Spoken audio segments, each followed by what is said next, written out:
A very good morning. Welcome to Chartbusters. Well, yesterday we saw a bit of a bounce from the low point of the day. Today we started off well in the green. The important point to note, though, is that we're building on to those gains. The last 90 minutes have belonged to the bulls. They're feeling quite good.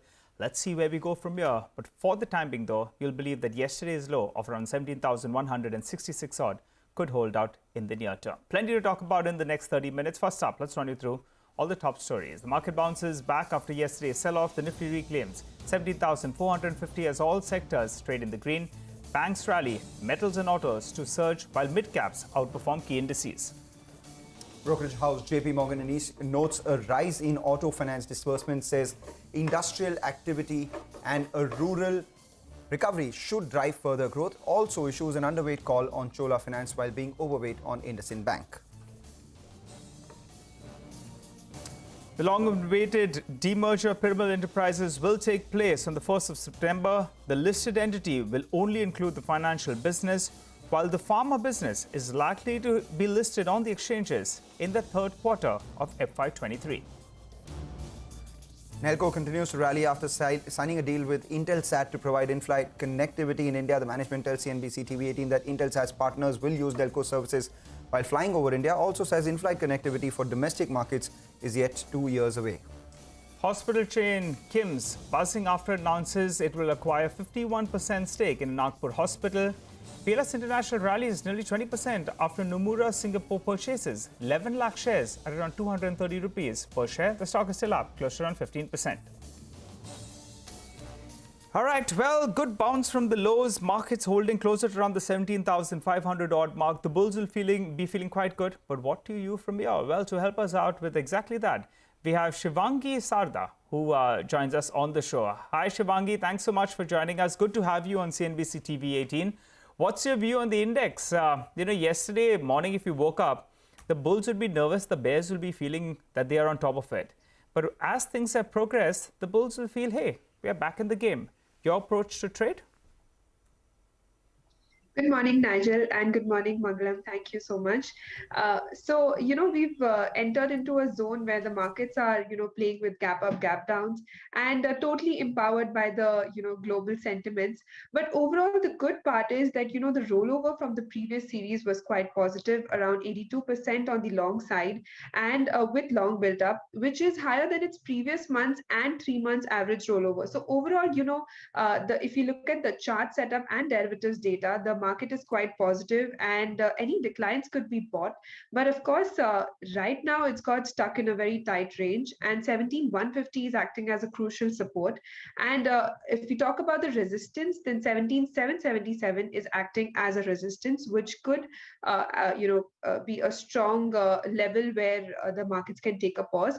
But overall, we can see the positive momentum, and the good part is that even when when the markets were not moving yesterday, some of the very stocks were giving breakouts, and market breadth was still on the good note. So stock specific action is likely to continue, which will drive the entire market. Right, we take that point, Shivangi. So in that case, what are the individual stocks that we're looking out for in today's trading session in particular? Because we have nearly 5 stocks advancing for 1 declining.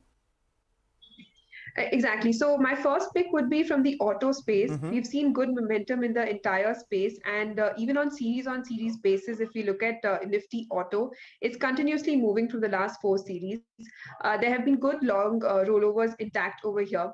If we look at the chart setup, Escorts is some stock which I'm liking. It is given a fresh breakout, and it is near its lifetime high levels. In the last series as well, we saw short covering move, which could drive, in this series and continue the positive momentum. So the entire setup indicates that, there could be a good momentum here, which could continue and take the stock to 2020 levels. And stop loss would be around 1865. All right, take that point, Shivangi. Thanks a lot for joining in. Hope to see you more often here on Chartbusters. Thank you. All right, with that, now it's time to get in some fundamental ideas for profit coming in from our colleagues at Money Control Pro. Neha Dave joins in with the stock that she's been tracking closely. Today's stock idea is DCB Bank. DCB's performance in recent years has been lackluster. The bank's asset quality deteriorated sharply, leading to elevated credit costs and weaker profitability.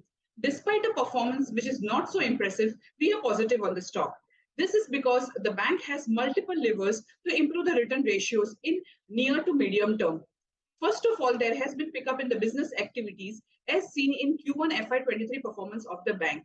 The management of the bank intends to double the balance sheet in the next 3 to 4 years, which translates to compounded annual growth of around 20 to 25%. DCB's asset quality is also likely to improve on the back of higher recoveries and upgrades, leading to lower credit cost.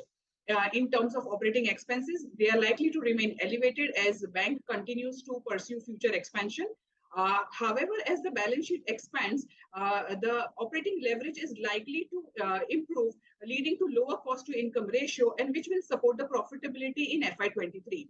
In terms of valuation, the stock is trading at a very compelling valuation of around 0.6 times estimated book value for FY24. With multiple positive triggers, the valuation of the bank can inch closer to one-time book value, which leads to a meaningful stock upside, and this can happen in medium to long term. Well, thanks a lot for that, Neha. By the way, just keep an eye out on the index. We are above that 17,500 odd mark. We're in a very, very crucial zone right here. I'll tell you why. Because yesterday, the 17,300 call, that saw a good amount of open interest. Even the 17,300 put as well as call. And it appeared there was a bit of strategy playing out there. That's your right, the 17,300 call as well as put. You pocket close around 240 to around 250 rupees odd. So the resistance zone is at around the 17,500 to around 17,550. We have moved into that vicinity. The bulls, they like to capitalize. The bears, they may put in a bit of a fight. We also have the 20-day moving average coming in, Nigel. You know, that was proving to be a bit of a support on the way down. But now, with yesterday's decline, that could be a resistance. And the 20-day moving average also comes in at 17,549 as we speak. So that is something we'll be watching out for. And importantly, tomorrow is a holiday. So the weekly options expiry happens on Thursday itself. So the one-day prior move actually will take place